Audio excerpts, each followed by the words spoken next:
Oke sahabat Napak Tilas, kali ini saya berada di pinggir sawah nih, tepatnya di Desa Pancaksudi. Nanti kita akan ngobrol dengan Abah Darto terkait dengan padi. Nih di belakang kita ada padi nih. Bah, boleh diceritakan tentang padi itu seperti apa sih dulu tradisi dan sekarang? Oke, sahabat Napak Tilas dimanapun Anda berada, tetap subscribe channel ini ya, dan juga like, ya, thank you. ya gitu kan, agar channel ini terus berkembang.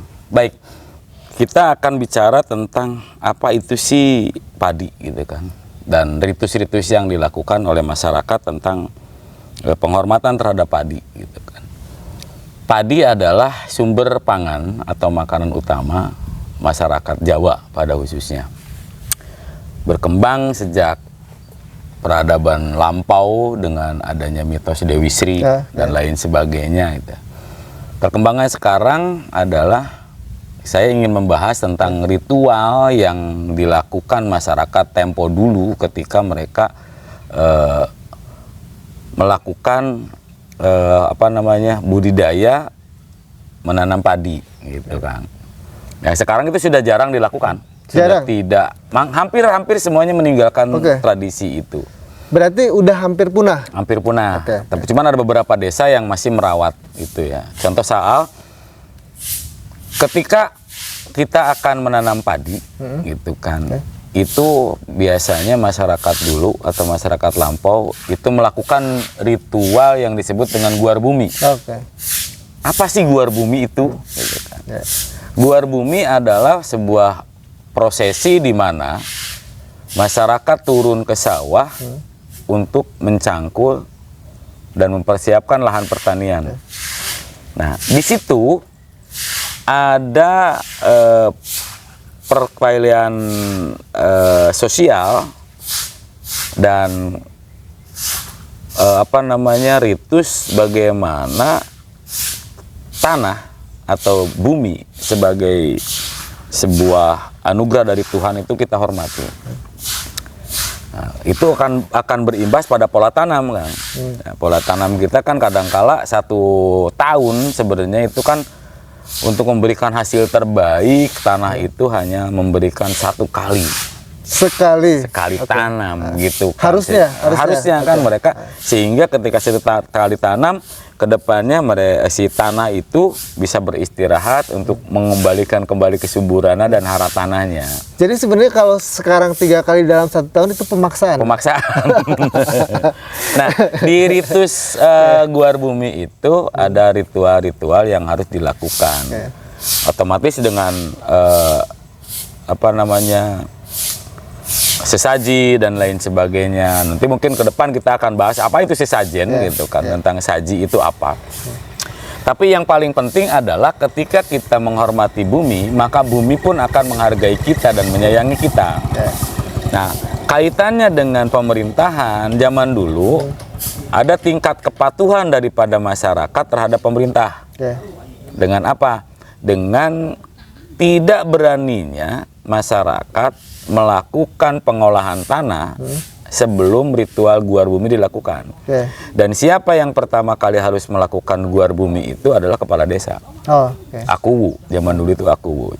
Sehingga ada dogma ketika masyarakat akuwu belum melakukan ritual guar bumi atau melakukan pembongkaran lahan pertanian untuk ditanami, masyarakat belum ada yang mau. Nah, sekarang terjadi apa? Pageula-heula kan?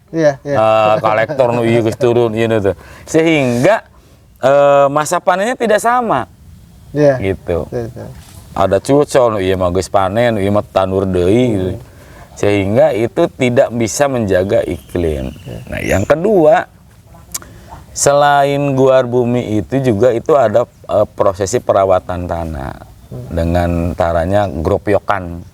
Itu seperti apa itu? Gropyokan itu adalah tradisi masyarakat yang bersama-sama membasmi hama tikus. gitu. Jadi ketika guar bumi itu dilakukan itu sekalian dengan geropokan. Wah, itu gitu seru kan. ya? Iya. Mengejar tikus? Mengejar tikus gitu oke, kan. Misalnya Pak Kuwu sudah melakukan pencangkulan pertama, masyarakat langsung ngeberes lahan. Nah, ketika tanah itu dicangkul kan otomatis tuh tikus pada keluar. Itu rame geropokan, wah dipukul dan lain sebagainya. Nah, ketika sudah mati si tikus itu tidak dibuang. Tapi dikuburkan, diolah dengan tanah itu sehingga menjadi mikro dan pupuk yang juga ikut membantu. Nah, setelah tanam padi itu ada yang disebut dengan tandur ya, menanam ingin pawinian dan lain sebagainya. Tandur, tanam, mundur. Nah, bener? itu betul, apa silokanya. Dikira cocokologi, bukan ya, benar ya? Memang mundur. Oke. Nanamnya kalau maju tarju. Nah, di prosesi tanam tanduran itu kan mereka menandur dengan mencari benih dan lain sebagainya. Nah, di beberapa daerah itu untuk mencegah daripada hama datang, itu ada yang disebut dengan tradisi atau prosesi mapak tambak. Mapak tambak Gitu kan. Biasanya mereka pemerintah desa atau pamong-pamong desa dengan tokoh adat itu mengelilingi areal persawahan dengan mencipratkan air doa dan lain sebagainya. Itu mapak tambak. Nah, pasca perawatan, sebelum panen itu ada ritus lagi namanya ngagoak. Ngebulan lamun cek urang pancak suji mah. Ngebulan, setiap penjuru pesawahan itu akan dikasih ritus sesaji. Biasanya ada panglai, jaringau dan lain sebagainya.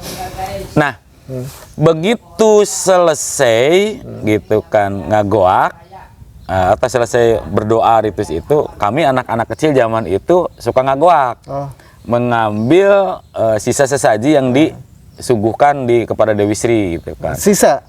Oke, berarti ada yang hilang dong kalau ya, sisa. Kalau sisa ya kan beberapa barang saja yang kita ambil.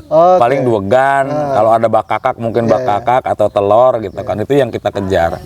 Ada yang juga kalau yang anak-anak nakal seangkatan kita kan suka ada serutu tuh, wah di rokok gitulah. Itu baru ada prosesi Mapag Sri. Mapag Sri itu adalah penghormatan kita terhadap padi ketika akan kita tuai. Makanya ada bahasa mipit kudu amit, ngalah kudu menta kanu bogana gitu kan. Karena kita yakin bahwa yang punya itu bukan orang yang menanamnya, tapi ada yang memelihara. Ada Allah Subhanahu wa Ta'ala gitu kan yang memberikan rezeki pada kita. Nah, di Mapag Sri itu ada ritus di mana kepala desa biasanya mencari padi unggulan untuk dijadikan bibit kembali. Jadi ente meuli ang baheula mah. Nama kan meuli anu sagembes gitu kan. Nah, kalau dulu si pemerintah itu atau Kuwu itu mencari bibit terbaik nih. Meskipun dia nggak tahu bibit yang bagus, tapi kalau ada dengan keyakinan itu akan jadi bagus. Jadi dua geges padi itu diikat kain putih, lalu dandanin seperti pakai baju, pakai apa. Lalu itu diarak. Setelah dipotong diarak ke balai desa. Lalu di situ kepala desa melakukan motivasi kepada masyarakat dan lain sebagainya, sehingga kedekatan antara pemerintah desa dengan masyarakatnya terjalin. Setelah itu baru panen raya. Nah, di panen raya itu Mapag Sri itu biasanya diberikanlah hiburan. Gitu. Ada yang nanggap wayang, ada yang nanggap sandiwara dan lain sebagainya. Semata-mata itu adalah untuk bagaimana ruang publik terbina sehingga ada komunikasi antara pemerintah dengan masyarakatnya. Oke, jadi sebenarnya filosofi dari rentetan awal menanam padi sampai menuai padi itu banyak filosofi. Banyak filosofi. Dan itu bukan hanya sekedar ritual kan? Bukan hanya sekedar ritual. Nah, sebelum itu juga ada di Guar Bumi itu biasanya diadakan ngarot.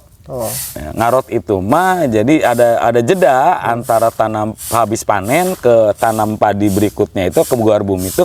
Di tengah-tengah itu ada tradisi ngarot. Untuk apa?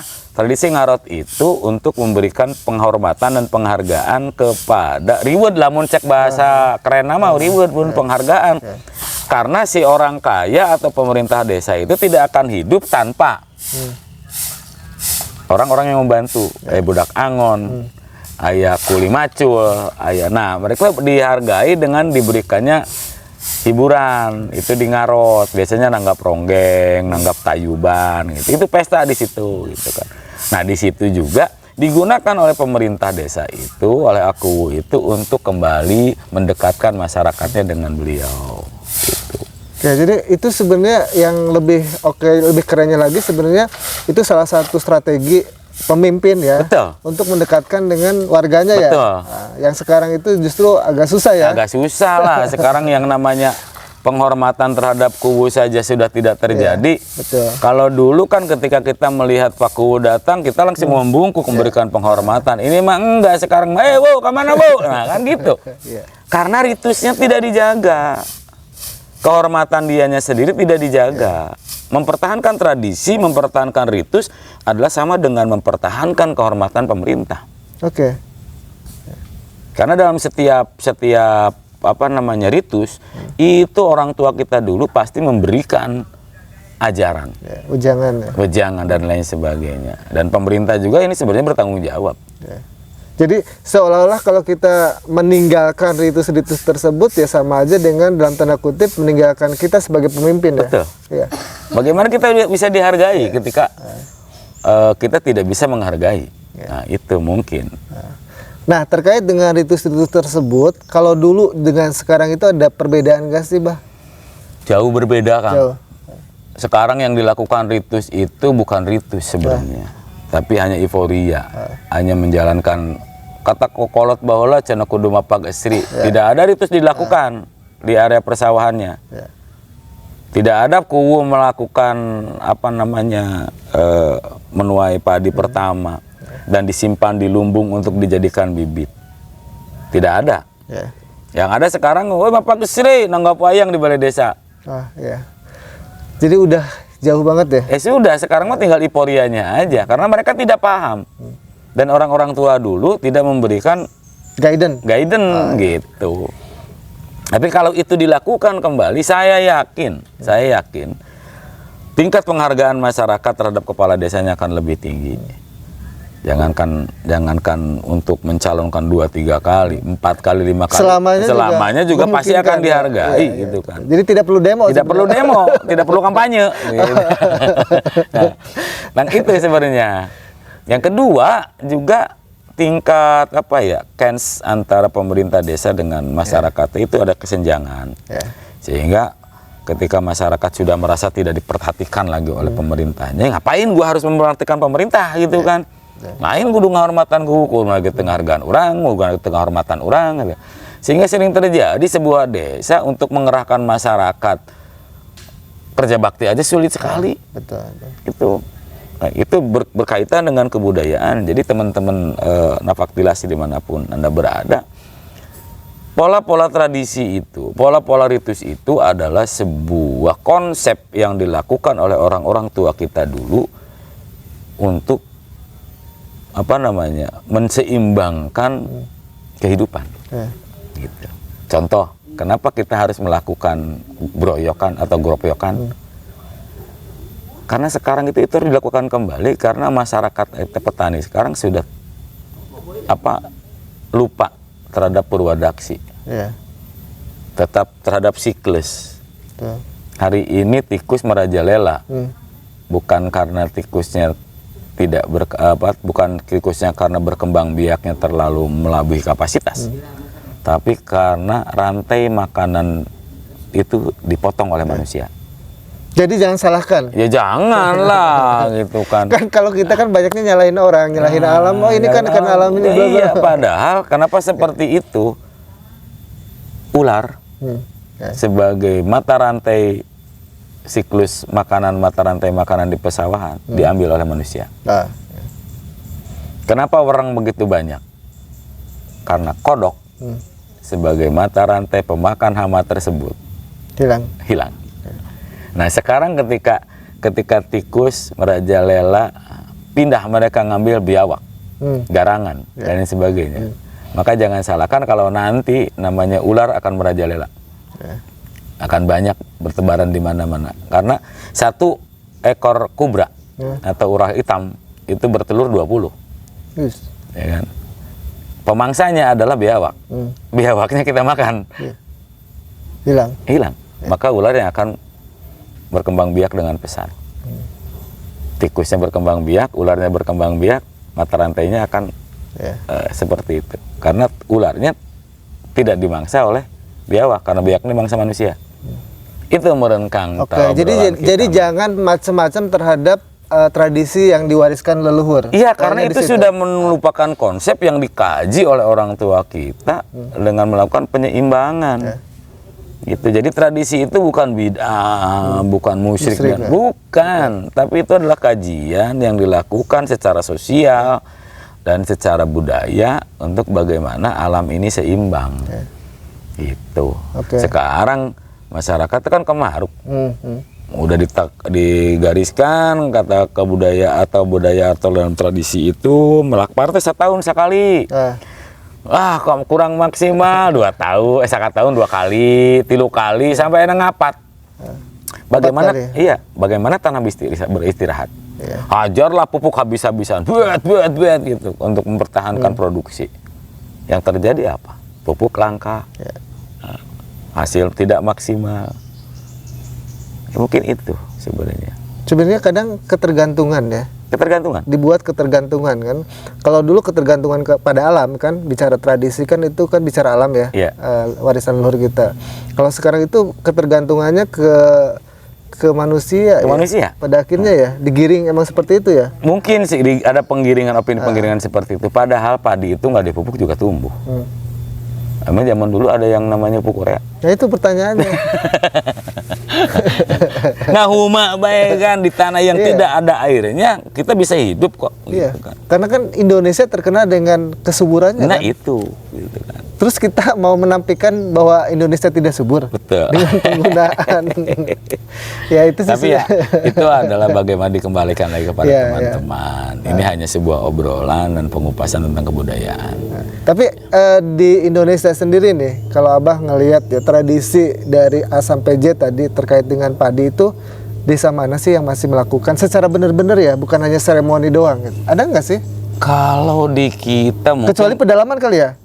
Kalau di luar Jawa atau di Jawa bagian dalam itu masih ada, termasuk Indramayu masih banyak yang melakukan ritual itu. Ritual benar. Betul. Bukan hanya seremoni, iya, bukan. karena saya mempelajari juga.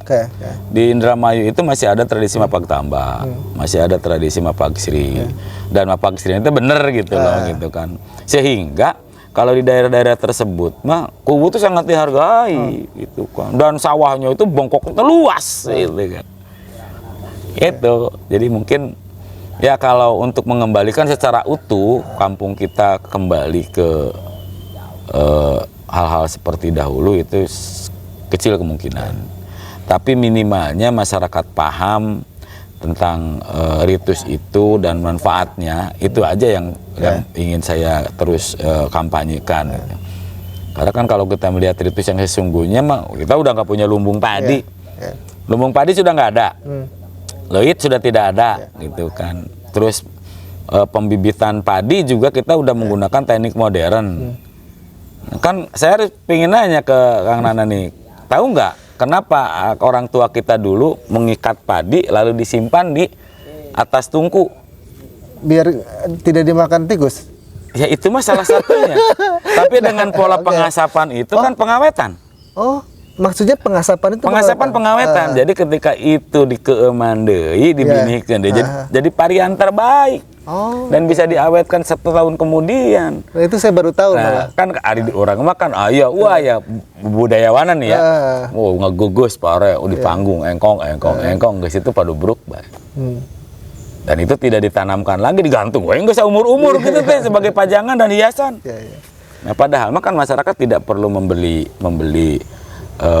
produk pupuk produk bibit yang lain. Kita juga bisa mengolah sendiri gitu kan. Dan orang tua kita, leluhur kita, karuhun kita sudah mengajarkan.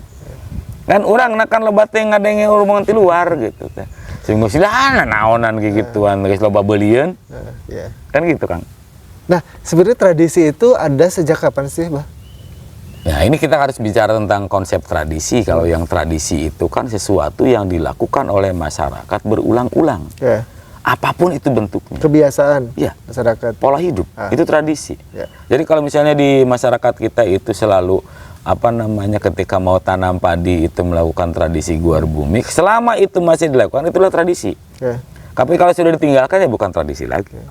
Nah, terkait dengan padi ya kan tadi sempat ngobrol sama Abah bahwa padi yang sesungguhnya itu kan sebenarnya bukan padi yang sekarang. Ya. Dulu kan huma katanya. Nah, itu huma itu seperti apa sih, Bah? Kalau konsep huma itu adalah bagaimana, kan kalau dulu kan belum ada sistem irigasi. Oh, ya. Jadi air itu hanya mengandalkan daripada pola hujan. Ya. Nah, sekarang dengan konsep irigasi, jadi bisa sepanjang tahun kita menanam. Nah, berarti zaman dulu pun sebenarnya tradisi itu udah ada. Udah ada. Udah ada. Ya kan ritusnya juga sama. Kalau ditanam padi yang konvensional seperti sekarang ini adalah dengan pola tandur, tanamnya mundur gitu. Yeah. Nah, kalau ditanam huma itu pakai ngalencong. Oh, oke. Iya. Jadi ditusuk pakai tombak atau pakai bambu atau pakai kayu yang tumpul tapi lancip, lalu ditanam, lalu ditutup, tanam, ditutup. Oke, sahabat Tapak Tilas, tadi sudah panjang lebar kali tinggi ini ngobrol sama Pak Darto terkait dengan ritus padi. Ternyata padi yang kita makan ini kalau kita merunut ke zaman dulu, zamannya nenek moyang kita, leluhur kita, banyak ritus yang dilakukan. Tujuannya ternyata syarat dengan makna ya. Salah satunya adalah mendekatkan seorang pemimpin dengan masyarakatnya ya, supaya guyub lah. Dan itu mungkin di zaman sekarang ini rasa-rasanya sudah agak sulit ya. Agak sulit. Kecuali di masyarakat pedalaman yang memang masih mempertahankan tradisi leluhurnya, atau masyarakat pedalaman yang tidak mengenal teknologi ya. Ya, seperti di Baduy. Di Baduy, ya. Kalimantan ada beberapa tempat yang masih seperti itu. Ya. Bali. Semoga apa yang tadi disampaikan oleh Abah bisa memberikan informasi ya kepada rekan-rekan semua bahwa ritus-ritus tersebut sebenarnya bukan hal yang tabu dilakukan ya, karena di situ banyak sekali pelajaran atau pembelajaran yang kita bisa peroleh dan kita bisa ambil hikmahnya. Dan semoga kepala-kepala desa nih yang sekarang menjabat ya untuk berusaha kembali menyucuk galur ya leluhurnya untuk tetap melestarikan tradisi dan budaya Nusantara. Sampai ketemu di liputan selanjutnya ya teman-teman.